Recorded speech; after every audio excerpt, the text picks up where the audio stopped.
At 89, Cardinal Christian Toomey is praying secessionists from the English-speaking region of Western Cameroon to participate in the upcoming dialogue.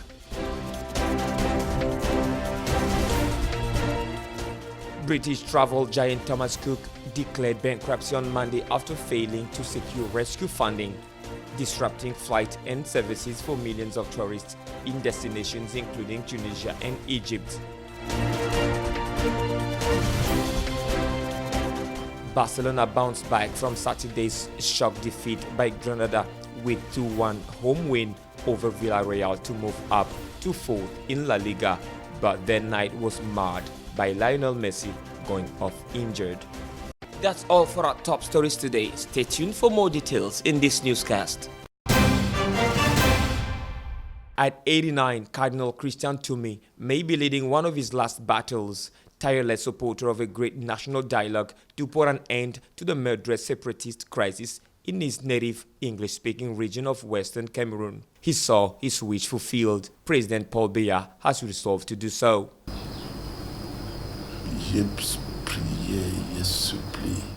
I have prayed, I have begged that those who are afraid to come for this meeting, that they may at least send their delegations or delegate who are in the country.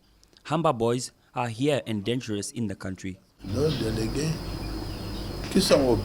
The English-speaking crisis in Cameroon began in 2016 with protest movements before taking a murderous turn in late 2017 when secessionists took weapons and radicalized the movement. Paul Biya proposed the armed groups to participate, offering forgiveness to those who would lay down arms, but punishment of the army to those who refused to do so. The prelate begs the secessionist leaders to participate in this dialogue at a time when some have already refused to take part and others are imprisoned, some with long sentences. Personally, I would have liked the president himself to be there. Even if the prime minister is presiding, I personally would have liked the leader to be there and to listen to people.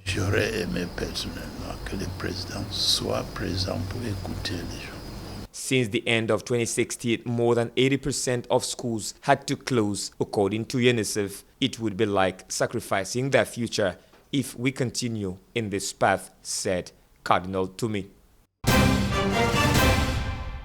British MPs returned to Parliament on Wednesday following a momentous Supreme Court ruling that Prime Minister Boris Johnson's decision to suspend Parliament was unlawful. The judgment has ended Johnson's authority, prompting calls for his resignation and casting further doubt on his promise to pull Britain out of the EU on October 31st, come what may. The Conservative leader was due to arrive back from New York in the early hours, heading straight into a political maelstrom triggered by Tuesday's damning court ruling that his decision to suspend Parliament for 5 weeks was unlawful.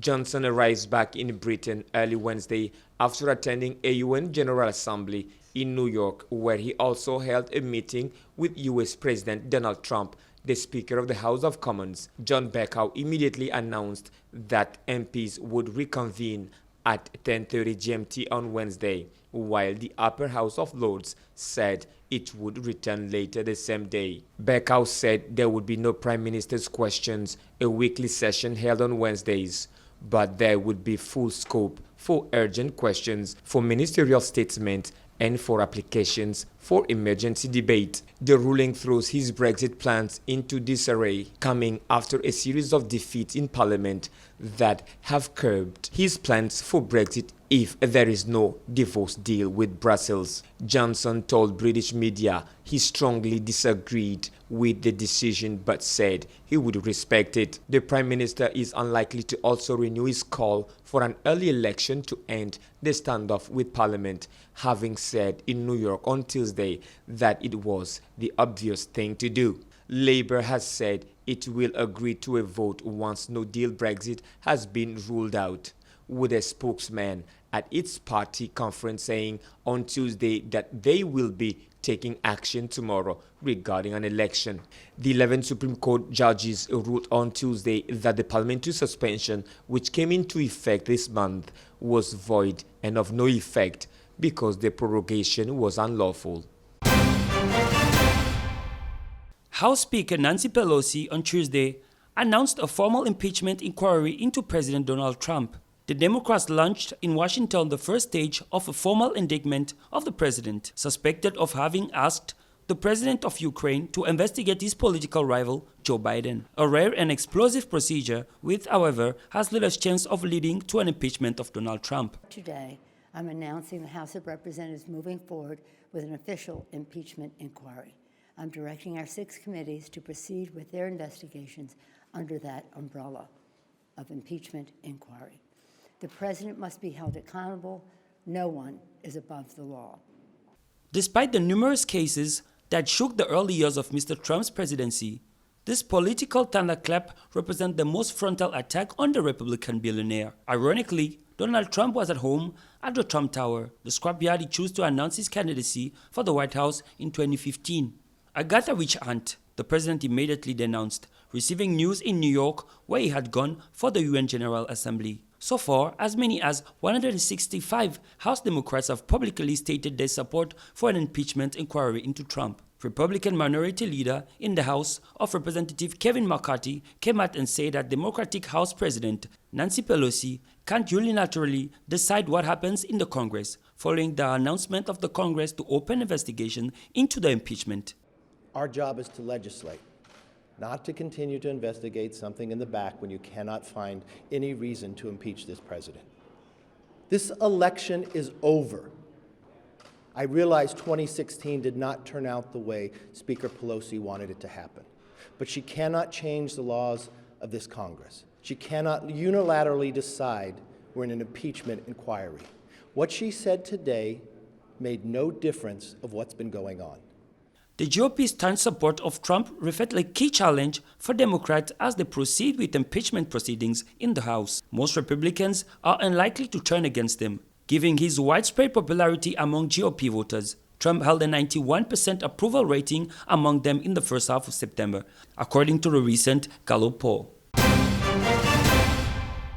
The 178-year-old package holiday operator has said Sunday trying to raise a gigantic contingency fund of £200 million, the equivalent of $250 demanded by its lending banks, but to no avail. Passengers were stranded at the UK's second busiest airport, Gatwick, on Monday. One of the passengers, James Egerton Stanbridge, wanted to surprise his wife with a trip to Egypt for her birthday. They showed up at the airport, but their flight, like all of those on Thomas Cook planes, had been cancelled. A brand name, trusted name, quality sort of like operator, and it's unbelievable that, just like that, they're gone, And the companies apologise to customers. What does that apology mean to you? Yeah, apologies are fine, information's better, with information at least you can move forward. The collapse of Thomas Cook was viewed by Tunisian professionals as a catastrophe that will have a negative impact on the country's tourist sector. The ministry and tourism professionals are trying to minimize the impact of this catastrophe that will certainly ruin many tour operators. The state and its foreign partners in the UK and other countries must find an urgent solution. The president of the Tunisian Federation of Hotels warned against the bankruptcy of some hotels, which could cause thousands of layoffs during the autumn season. The collapse of the world's oldest travel firm, Thomas Cook, will hit this vital sector in the next few days. The firm owed Tunisian hotels more than $66 million. Hundreds of hotels depended on this season's revenue to keep their doors open. Now, the future is uncertain. In Tunisia, tourism employs over 1 million people. It is the pillar of the Tunisian economy and the first source of foreign exchange. Founded in 1841, Thomas Cook became famous as a package holiday firm. But it's faced financial difficulties in recent years that eventually crippled the world's oldest travel company. The full impact of Thomas Cook's demise may take months, if not years, to become clear. Barca's captain has only just recovered from a niggling cough problem, which he sustained at the start of August, and his latest issue appeared to be in his left thigh. Messi took treatment after half an hour at Camp Nou, and while he continued until the interval, He was replaced by Ousmane Dembélé for the start of the second half. Barcelona will hope the problem is not serious. After injuring his calf on October 5th, Messi made his first appearance of the season against Borussia Dortmund last week when we came on as a substitute. He was also introduced off the bench in Barca's defeat against Granada on Saturday, but was deemed fit enough to start against Villarreal. Ernesto Valverde's side played at Retafe on Saturday before hosting Inter Milan in the second Champions League group game on Wednesday. Barcelona will face Real Madrid in the first Clásico of the season on October 27th.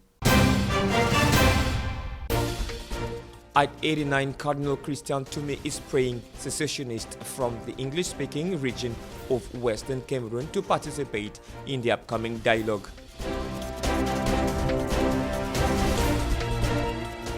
British travel giant Thomas Cook declared bankruptcy on Monday after failing to secure rescue funding, disrupting flight and services for millions of tourists in destinations including Tunisia and Egypt.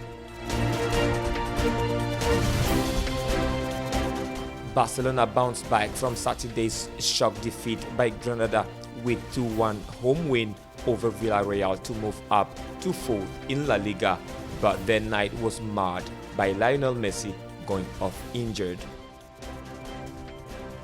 That's all for our top stories today. Stay tuned for more details in this newscast.